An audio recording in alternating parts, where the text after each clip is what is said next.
Suppose you look at a stock and you look at the volatility. And so you plot the log volatility and you get some distribution, some bell curve. So this is the actual volatility of the stock. If you look at the option prices on the stock, you can work backwards with the black-scholes solution and find the implied volatilities. So suppose you plot those and you get some slightly different bell curve. So this one is the implied volatility given the option prices. And these aren't the same. So what can you do? So one, in this case, you would sell the option. Two, you'd buy the stock to delta hedge. Three, profit. As easy as 1, 2, 3. So here, when you're selling the option, because the implied volatility is higher than the actual volatility, you're selling something that's more expensive, so you're making money. And then delta hedging, because the actual volatility is lower, this will be cheaper than the market thinks it is. And so you're selling something that's expensive and buying something cheap, you make a profit. Okay, so let's call sigma the actual volatility and sigma hat the implied volatility. So there's a couple of questions. First is, how do you delta hedge? You have some choices. So as you delta hedge, you need a sigma, you need a volatility to use, and you have a choice to use your actual volatility or the implied volatility as you hedge. So that's one choice. And then once you do that, the natural question is, how much do you profit? And can you profit better somehow? All right, so case one, this will be use the actual volatility to delta hedge.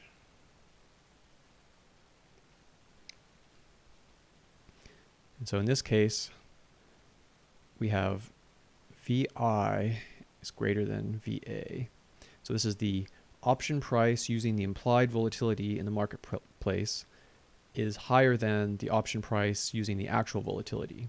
So this is why we're making money. We're selling this and effectively buying this. So sell VI. And then as we hedge, we buy delta A of the stock. And because we're hedging using the actual volatility, we've done this before. So we've done the black-scholes calculation, and we showed that hedging using actual volatility gives you something that's the actual option price. So this will cost VA. And so in this case here, our profit is exactly VI minus VA. And so let's draw a P&L here. So our profit and loss graph, at time 0, we have a profit, and then we get a little bit of interest maybe, and then at expiration time, we have our profit. But this is our model. This doesn't say anything about the market. So at the expiration time, we know we get the profit, and marking to the market, we start with 0. So these 2 points are known. So this is from the black-scholes. Assuming our volatility is correct and our actual volatility is the actual volatility, we must end up here, and we're starting here with nothing because our position is balanced according to the market. So the view from mark to market over here, it's going to be some crazy path perhaps that goes from here to here, and it could be lots of different ways of getting over there, and we don't know what's going to happen. And it's kind of like holding a bond to expiration. You know that it's going to return the principal at the end, but the the value of the bond over time could fluctuate wildly as the market changes its mind about things. All right. Case 2. What if we hedge using sigma hat? So use sigma hat to delta hedge. And so this means that at every time step, we're using the implied volatility to hedge our position. And that we sort of have no choices.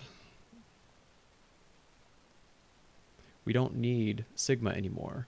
The only choice we have is between sell the option and then buy the stock, or buy the option and sell the stock. So if we're selling the option, we are long volatility. No, that's wrong. We are short volatility. And over here, we're long volatility. And so our only choice is which of these we do. So selling the option and then buying the stock, we think that volatility is high now because the option will be expensive and we're making money by selling the option. Here, we buy the option because volatility is cheap. We think it's going to increase. And so we sell the stock. Yeah. All right. So we're choosing between these two scenarios. That's our only choice. There's no choice for sigma. Okay. So how do we evaluate our profits and losses? So we have our portfolio here. So we have the option, the stock, and cash. And I'm going to do this the right one. So we buy the option. So our option is VI. Then the stock, we short the stock, and we're using delta I. The implied volatility will give us our hedge times the stock. And then our cash, we paid for the option, and we got money from shorting the stock. Okay, then d pi, what's the change in our position over a short time period? It's going to be dv, so dvi, and we get this by Ito's lemma.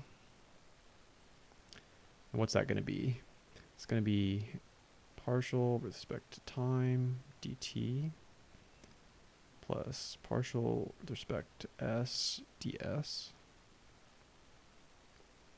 plus half sigma squared s squared second partial with respect to s. And so why did we use sigma here? This is the actual, and we use the actual because Ito's lemma talks about, ds, and ds equals mu s dt plus sigma s dx. It uses the actual. And so we use the actual volatility here. So that's the dv part, and then we have negative delta I ds plus we get money from our interest plus delta I s dt. Okay, so here's how our portfolio changes in a time step, the stochastic equation for our portfolio. Another thing to notice is that the market, from the point of view of the market, we can do a Black-Scholes portfolio, and we get a Black-Scholes equation that the market is satisfying. And so this will be partial with respect to time dt plus respect to s ds plus half sigma hat squared s squared dt minus delta I s or ds plus r negative vi plus delta I s dt. And so the market black-scholes gives us this equals 0. And so the interesting thing here is we're using the implied volatility. So this equation here, this is a stochastic differential equation that describes how VI, the implied, the volatility, the option price using the implied volatility, how that will change over time. And VI will change using the implied volatility. This is just the black-scholes argument with the implied volatility rather than the actual, because that's how the market is behaving. It's using the implied volatility. So here's an equation. We can rearrange things a little bit. Well, first we should notice that delta I equals the derivative with respect to S. And that means that these cancel here. This is just standard black-scholes. And we can rewrite this equation a little bit. And we're trying to simplify our d pi up above.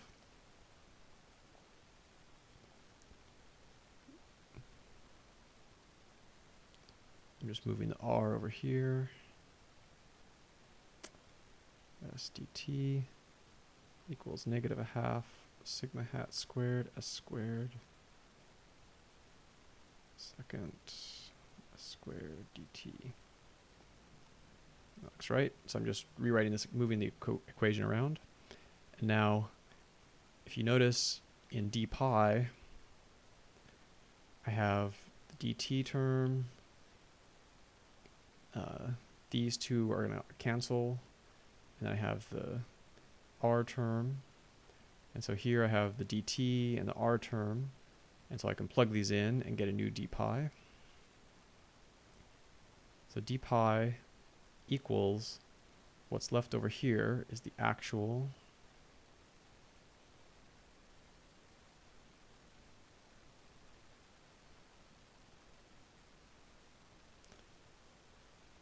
and then all the rest of this will be -1/2 sigma hat squared squared.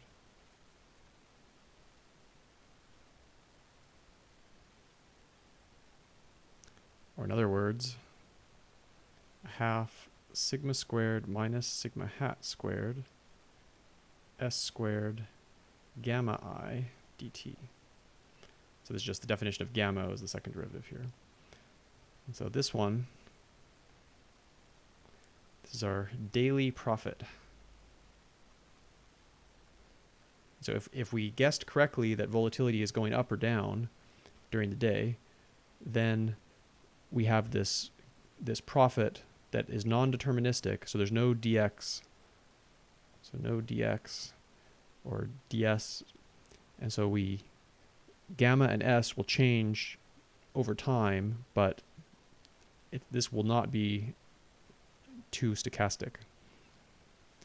In fact,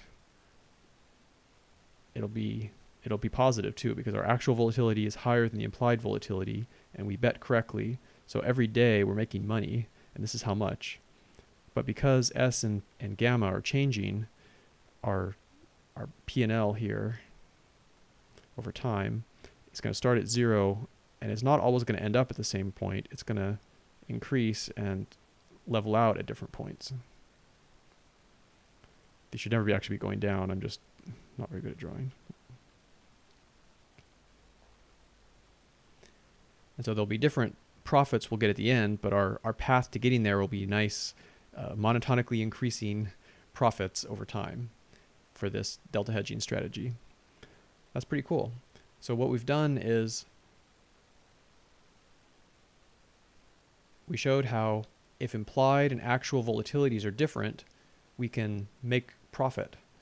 And if we use the actual volatility to delta hedge, then we lock in our profits, but the way we get there is kind of a bit random. And if we use the implied volatility, then our total profit at the end is not that great, but we have a nice, non-random daily profit. So we're making money every day. It's pretty cool stuff.